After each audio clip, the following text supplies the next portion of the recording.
So how does it work? How does manifestation actually work? So everyone is always saying it all comes down to who has the wildest imagination. Well, this is only true somehow, and only half of the story. Let's say it's only half of the ingredients in order to bake the cake called your dream life. It's like when you put flour in the oven and expect the cake to come out without mixing in the eggs, the sugar, the butter, the milk, and the baking powder first. You got the point, right? So here comes the recipe to bake your dream. So the first ingredient obviously is the visualization part. Yes, you need to visualize your dreams. And the best time of the day to do this is generally in the morning after you wake up or before you go to bed, because then your frontal cortex activity is very low and the voice in your head is not blocking the signal to the quantum field. Your psyche or ego is not chattering on and on, distracting you from visualizing your dreams. When you do the visualization, get as creative as you want to. Visualize your dreams in as much detail as possible. Really tap into that childlike energy of yours. Remember that time when you were a child and you created whole universes in your head? That energy, exactly. And here's another trick of mine. It sometimes helps to reverse engineer that dream. What do I mean by that? It sometimes helps to create a ladder towards your big, audacious dream, with steps in between, so you can manifest each step and visualize each step towards your big dream. And once you visualize one step, you're going to visualize the next one and the next one until you're manifesting your big dream. So you're basically manifesting each step of the ladder until you reach the big dream. I give you an example. What if your big dream is becoming a world famous rock star? Then the next step on the ladder is obviously much easier to manifest overnight than manifesting becoming a world famous rock star overnight without doing anything for it. So you reverse engineering the dream of becoming a world famous rock star and think of what's the next step on the ladder in order to become a world famous rock star. That would be writing your own songs and getting a contract with a record label and then recording your first song. So it's going to be a lot easier to visualize and manifest the next step, like writing a song or getting a record label contract, instead of shooting for the stars and really trying to visualize and manifest becoming the world famous rock star overnight. And apart from that, it's all about the journey and not the big goal. You got to enjoy the ride as well, right? In order to get to your big goal. So the visualization is the head part, the electric charge in order to pull your dream towards you. And then there's also the heart part. That's becoming that future version of you. So this is actually the second ingredient in baking the dream life of yours.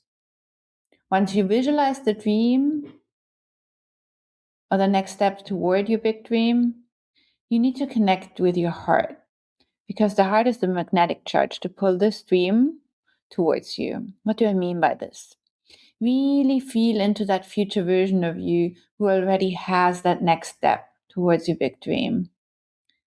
How would they feel? How would they be? What would they see? What would they hear?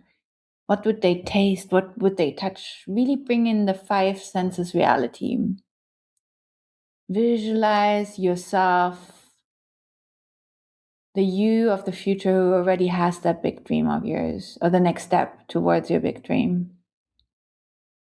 Feel into that version of you. What would they do? What would they say? How would you engage with the world? How would your posture be? How would you relate to the world around you? Really feel into that future version of you. And then bring this future version of you to the present moment and become one with it. Really start embodying that future version of you, becoming them now. That's the paradox. You are that future version now, and then you're becoming magnetic to that big dream of yours. You're not playing pretend. Become and embody that future version of you. You are, by doing that, aligning with the frequency of that future dream of yours. So you're vibrating actually already on the frequency of your dream, which is already existing in the quantum field as a possibility. You just have to attract it and become magnetic towards it. And that's why you have to tune into that frequency of that future version of you and start embodying and becoming that future version of you. So you're pulling that dream of yours, which already exists in the quantum field, as a possibility towards you.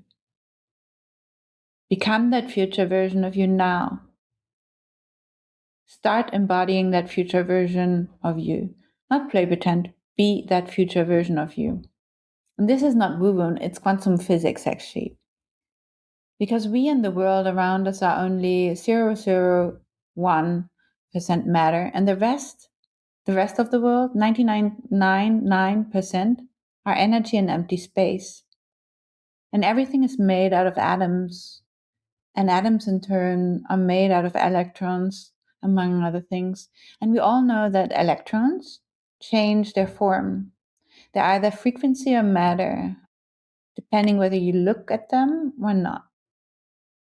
Now, you know we live in the third dimension in the physical world, but there's also the quantum field, the fifth dimension, where every potential future already exists as a frequency or energy. In that quantum field in the fifth dimension, past, present, and future does not exist.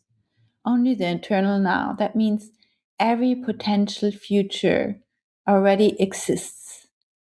And in order to pull it to the third dimension, to the physical realm with you, you have to become magnetic towards that future dream of yours, which already exists in the fifth dimension. And you only can do that if you tap into the frequency of that future you. Because the frequency of the future you, who already has the future, is vibrating on the same frequency as that future. You have to collapse it into matter, and you have to put your attention there, which is a electric charge.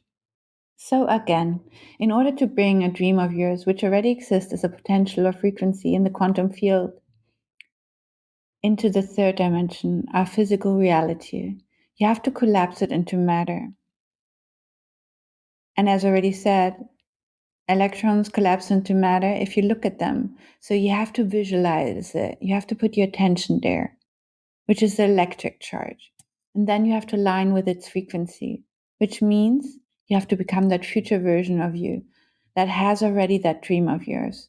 That's a magnetic charge. Because once it's collapsed into matter, once you align with the frequency of that dream of yours, you're going to pull it towards you by aligning with its frequency. Now we covered the visualization part and the becoming the future version of you.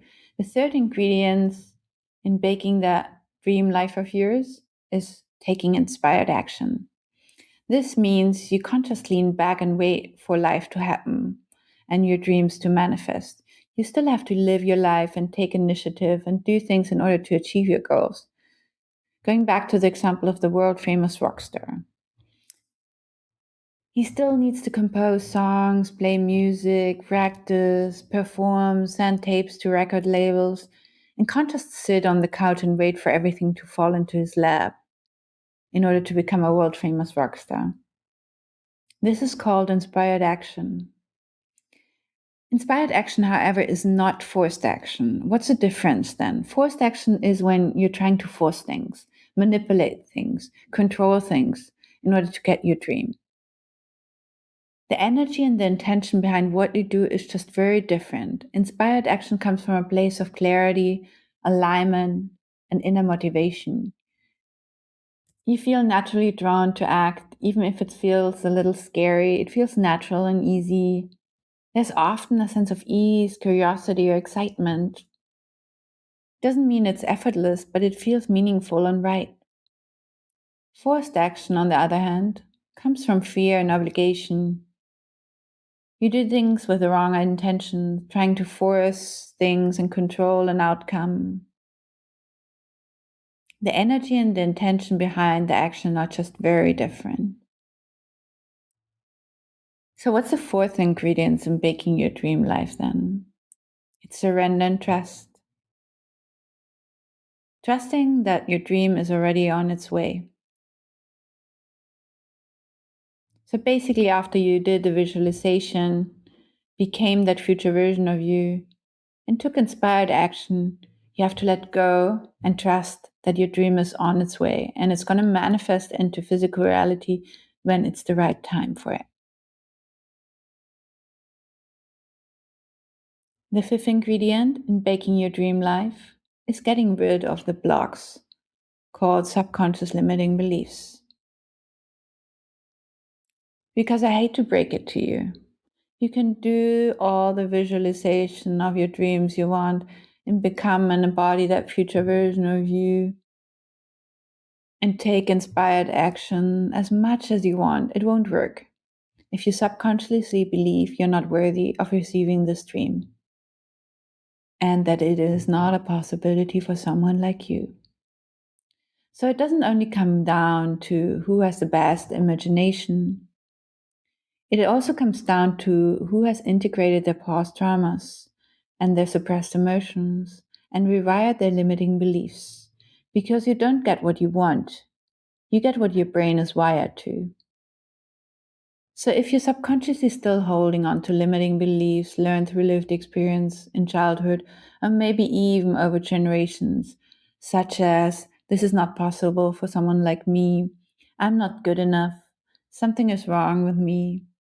These limiting beliefs and the stories you tell yourself are blocking your signal to the quantum field. So before you start any visualization of your dreams and start embodying that future version of you, do your housekeeping. Rewire those limiting beliefs of yours, the ones you're telling yourself that you're not worthy of your dream life and that future you want so much, that it is not a possibility for someone like you. Rewire those beliefs. And in order to rewire those limiting beliefs of yours, you need to be calm and feel safe because this is the window of tolerance where you can reprogram the subconscious. And then after you did the homework and rewired your limiting beliefs, you're fully ready to embody and be that future version of you, which is magnetic towards to that dream of yours. So the sixth and the last ingredients in baking your dream life is getting rid of the other block. Which other block? Well, the block of being stuck in the past emotionally. Because another thing that can block your manifestation is if you're still stuck in the past emotionally, analyzing over and over again why things happened the way they happened, and feeling hate and resentment and anger towards what happened or the people involved in what happened. You need to let go of these heavy emotions in connection to the past. Because if your attention is still fixated on the past, it's going to hinder you to manifest that dream of yours. Because you're not tapping into the frequency of that future you. Nor are you focusing your attention on visualizing your dream future. Your attention is in the past, not in the future. And you're mentally and emotionally stuck in old patterns still, which limits what you notice, choose, and create, and impacts what you think and say and do. So you're also not fully embodying that future version of you who has already that dream life of yours if you're still stuck emotionally in the past. So apart from reprogramming limiting beliefs, you also need to let go of the past and the heavy emotions associated with the past. Who has the best imagination? And who has done the homework and rewired their brain? So, in a nutshell, manifestation is a combination of various things. Who has the best imagination, but also who has done the homework and rewired their brain and has let go of the past. And now go off and do the work and manifest your dream life.